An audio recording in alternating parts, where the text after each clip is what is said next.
৮ বছর পরেও রহস্য, বাংলাদেশ ব্যাংকের রিজার্ভ চুরির তদন্ত রিপোর্ট জমা ১৩ জানুয়ারি।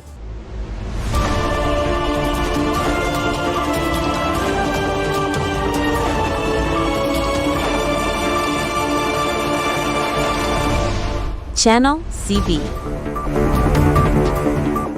স্বাগতম সিবি নিউজে।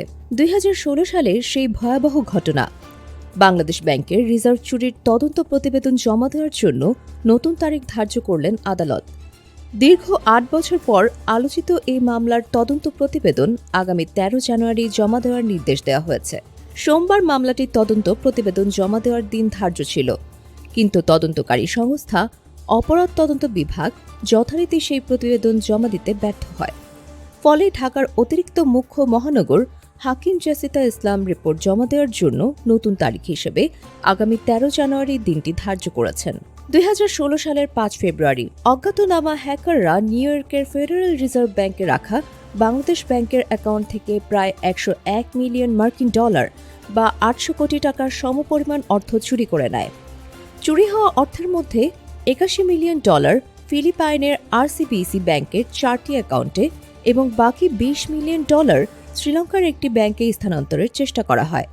তবে হ্যাকারদের একটি বানান ভুলের কারণে শ্রীলঙ্কায় যাওয়া ২০ মিলিয়ন ডলারের লেনদেনটি বাতিল হয়।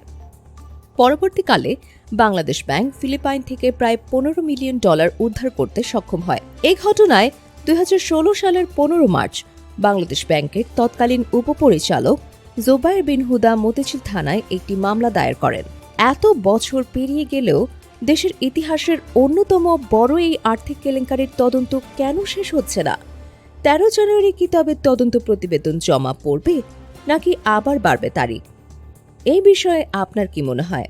কমেন্ট করে জানাতে ভুলবেন না। প্রতিদিন গুরুত্বপূর্ণ আপডেটের জন্য আমাদের চ্যানেলটি অবশ্যই সাবস্ক্রাইব করুন।